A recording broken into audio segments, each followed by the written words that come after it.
Henri Tolio, plasticien. Je viens de la Guadeloupe, hein. Je suis né en Guadeloupe en 1966. J'ai vécu un petit moment et ensuite, très jeune, je suis parti en France pour pour rejoindre mes parents.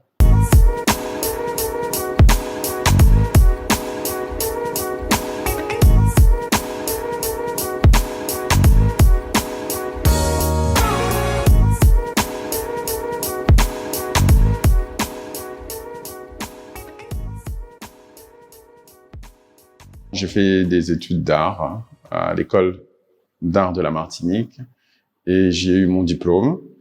Et depuis, je mène une carrière d'artiste contemporain sur des sujets autour de l'art et de la science. C'est un peu ce qui me structure. Et aussi de la performance et aussi des questions, on va dire, autour du magico-religieux. On disait ça avant.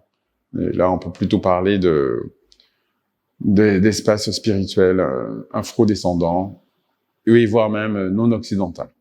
C'est ce que je peux dire globalement sur ma pratique. Alors, j'ai fait un diplôme, mon diplôme d'art, sur le thème de l'apprenti sorcier. Car en revenant aux Caraïbes, en fait, il y a beaucoup de choses que l'on ne comprend pas. Je parle de quelqu'un qui sort de France. Qu'est-ce qui se passe ici, quels sont les enjeux, etc. Et donc, pour moi, c'était très important de comprendre mieux la question du langage, le créole, mais aussi cette dimension qu'on dit mystique, la question du quimbois, etc.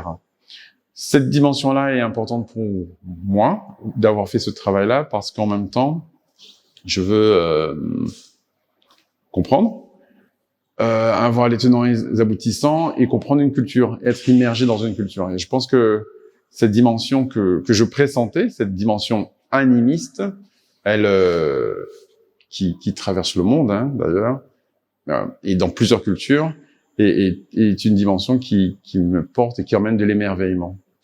C'est vraiment ça qui crée une poétique, qui crée en même temps des images, un imaginaire et qui en même temps répond à des questions humaines, des questions qui sommes-nous, où allons-nous, enfin, etc.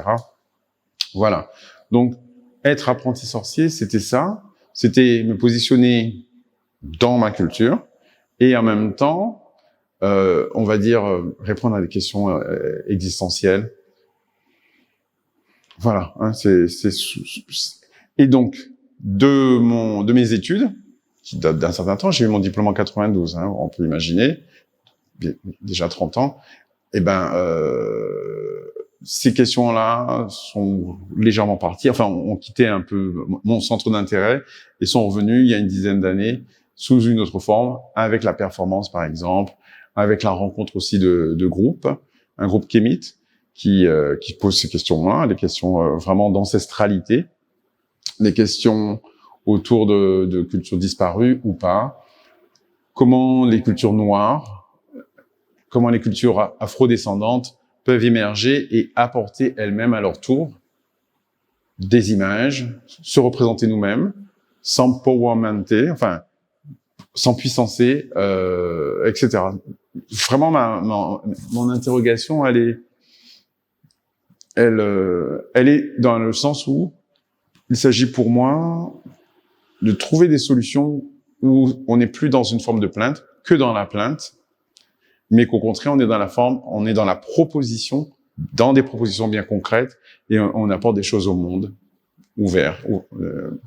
Il est important qu'on ait nos propres images, oui, simplement.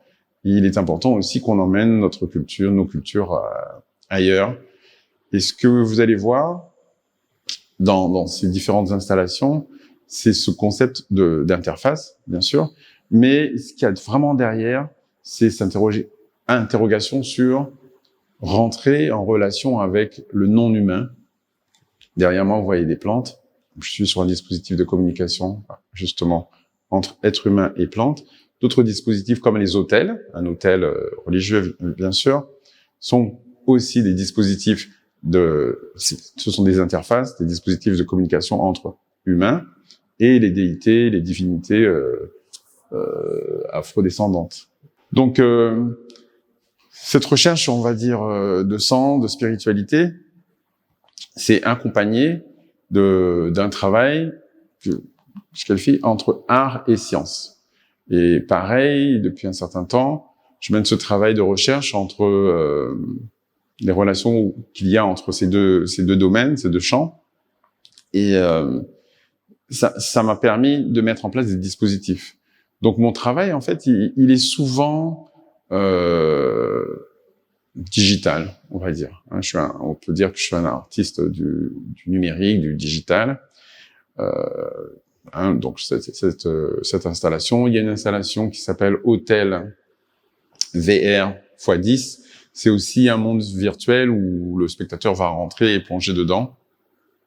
Alors, une autre installation, c'est un game art qui s'appelle Water Divinity.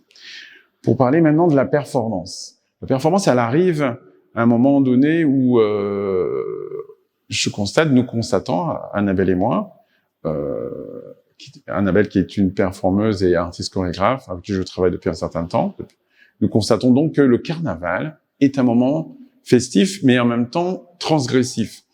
Tous les codes des sociétés antillaises, en fait, les Antillais s'expriment, les Caribéens s'expriment. Ils sont pas dans une forme dans des codes ou etc. Il y a vraiment une forme d'expression qui est franche, quoi, qui est puissante. Et donc, ce carnaval, évidemment, les corps sont performatifs. Ils sont chacun crée son personnage, chacun est dans une posture, dans une force, dans une puissance assez extraordinaire. Et donc, ça, c'est un élément qui explique le fait d'utiliser la performance en Caraïbes. Le corps, en fait, en Caraïbes, est le principal. C'est le médium, en fait. Dans d'autres cultures, ça va être plus l'imaginaire, le concept, ceci et cela. Mais ici, pour traverser et pour parler aux autres, parce qu'il s'agit, nous sommes plasticiens, je suis plasticien, et je vais parler donc aux autres, et pour aller directement à sa sensibilité, à sa conscience, c'est le corps. C'est évident. Et donc, la performance est le médium que nous avons choisi, que j'ai choisi pour justement atteindre et poser des questions à la société. Qu'est-ce qu'une performance? C'est souvent, on va dire, un acte politique. En général, c'est politique. Ou alors, poétique. C'est un acte sublime. Mais en général, c'est politique. Politique. Un exemple, ce sont les femmes qui vont dans une église et qui se mettent les seins nus et qui marquent liberté dans une église orthodoxe en Russie. Donc c'est un acte fort, c'est un acte qui provoque de toutes les façons une réaction. On peut pas rester indifférent à ça. Donc c'est ça la performance, c'est produire une action avec son corps, donc avec le médium corps, qui va toucher le public et interroger les tabous, les blocages, etc. Donc voilà, performance, arts digitaux, etc. Tout ça, c'est comment trouver en fait, comment toucher le public avec des moyens contemporains. C'est vraiment ça, et être tout le temps en échange, pas dans un espace élitiste où le savoir ou à la limite l'art que tu produis est tellement élitiste que personne ne te comprend, ou il y a trois personnes sur la planète Terre qui vont décrypter ton travail. Non, l'idée c'est au contraire d'être sans être populiste, évidemment, mais c'est de pouvoir toucher, parce que l'intérêt c'est que nos pays, nos petits pays, ont tellement de soucis, ont tellement de problèmes, ont tellement on parle de paradis, mais tout le monde sait bien que venez en Martinique, venez en Guadeloupe 2 semaines et vous verrez qu'il y a des grèves partout, il y a des tensions intercommunautaires qui sont assez énormes. On parle d'un petit pays, d'un petit paradis, mais nous sommes quand même dans des situations néo-apartheid, et c'est une vérité. Quand vous venez ici, vous avez une population de 300 000, et vous avez, dans l'année, près d'1 million de personnes qui viennent ici. Donc, à un moment donné, enfin bon, beaucoup de problématiques sont là, et on peut pas faire semblant de ne pas les voir. C'est pas le monde des bisounours ici, pas du tout. Et donc, performance, ça c'est un médium, mais aussi, et c'est pour ça que moi je travaille sur ces notions aussi pour détruire, avec l'art et la science, un travail que nous avons mené ensemble avec Nathalie, c'est ADN Caraïbes, où, avec toujours la science, on démontre que l'idée, le concept de race pure est une aberration, que les communautés multiples sont de toute façon humaines, et donc ce racisme ou ce colorisme, etc., tous ces ismes, finalement n'ont pas lieu d'être. Et c'est en utilisant la science que je vais pouvoir porter un discours qui est entre guillemets irréfutable, hein, puisque les discours politiques, évidemment, c'est de la rhétorique, mais un discours scientifique, en tout cas, c'est beaucoup plus difficile à réfuter ou à nier. Donc voilà, performance, art digitaux, un art scientifique en même temps. Tout ça, ce sont autant de médiums, de moyens pour questionner une société, questionner nos sociétés caribéennes. La peinture, elle touche d'une certaine manière. On va dire que on aurait dit une peinture rétinienne. Alors c'est horrible d'entendre ça parce que mais ce que je suis en train de dire, c'est que pour toucher, pour susciter le regard, pour susciter juste l'intérêt, l'image ne suffit plus. Nous sommes saturés d'images, matin, midi et soir, et même tellement qu'il y a des images, c'est-à-dire, je parle du bord de la route, où il y a les panneaux, tout ça, on les calcule même plus. C'est-à-dire qu'à un moment donné, le médium image, peinture, même photographique, suffit plus. Regarde, posez un enfant devant une image et posez-le devant une télévision, il n'y a pas photo, hein. Bon, hein. Pareil pour le grand public. Donc ces médiums, l'art interactif, il a quoi d'intérêt c'est qu'il va embrigader, mettre le spectateur dans un monde, le monde que l'artiste lui propose, bien sûr, mais en même temps, l'œuvre est créée grâce au spectateur. C'est-à-dire qu'il s'agit plus d'être devant cette image rétinienne, qui est définie, fermée, mais au contraire, on est dans une œuvre ouverte. Et cette œuvre ouverte, elle est créée avec le concours du spectateur. Donc, et maintenant, pour répondre à est-ce qu'il faut faire ou pas faire, non, on fait ce qu'on veut. La performance n'est pas obligée d'être digitale, elle peut être tout à fait simple, avoir le short ou se mettre un string dans les fesses et aller dans le cimetière, ça le fait, hein. T'as pas besoin de digital là-dedans. Donc ça dépend de ce qu'on veut dire. Ça dépend. Moi, je vois une nouvelle génération refait de la peinture et tant mieux. Une autre nouvelle génération va être plus dans un dessin, dans une gravure. Enfin, moi, je pense que l'art n'a pas de définition et en même temps, il y a des cycles comme ça parce que trop de digital, ça sature aussi. Au bout d'un moment, les gens, on comprend pas parce que ça devient, comme tu dis, ça peut devenir une mode et il y a plus rien derrière en fait. On est dans de la techno, beaucoup de techno ou dans le spectaculaire, 35 vidéoprojecteurs, j'ai 40 écrans. Enfin bon, à la limite, si c'est pour raconter rien, on s'en fout quoi. Donc c'est pas la technologie qui est importante, c'est ce qu'on va dire avec. C'est, à mon avis, c'est ça. Ce que je peux te dire en termes de réponse, c'est qu'est-ce que je vais dire, qu'est-ce que j'ai envie de dire, et qu'est-ce que je vais apporter à une société, à mon peuple, etc. Comment je vais m'engager pour parler de ce peuple et de prendre soin. Hein. Ce qui m'intéresse, moi, c'est aussi, avec la performance, c'est de prendre soin du peuple, enfin des Caribéens. Déjà. Interface pose la question, peut-on communiquer avec les non-humains? C'est une question qui est presque scientifique et qui casse ce rapport magico-religieux. On est dans une autre façon de poser le problème. Plantes, esprit, etc. Donc voilà, comment discuter avec d'autres entités, d'autres façons. Ce qui est au centre, évidemment, c'est des scolaires en parlent, c'est cette vision soit animiste ou soit matérialiste, en tout cas naturaliste. Hein. Et donc c'est un combat de civilisation. C'est de ça dont je parle, en fait. C'est comment emmener, nous, nos propositions des non-occidentaux, entre guillemets, les emmener à maturation et les emmener à la vision du monde. C'est de ça dont il s'agit. Et après, que ce soit du vaudou, de la santeria, du chamanisme, ou etc., c'est équivalent, en fait. Un japonais, tout le monde connaît la culture japonaise, tout le monde est féru de manga, tout le monde adore les ordinateurs, tout le monde...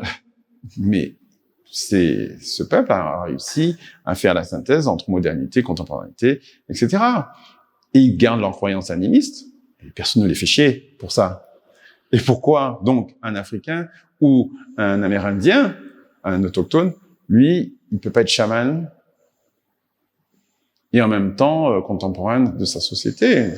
Et c'est ça que je pose comme question. C'est nous, comment sortir d'une forme de pleurs ou de plainte, et comment nous, en même temps, nous battons pour si réparation il doit y avoir, on se bat, mais pas être que dans ce mouvement-là. On est aussi une force de proposition.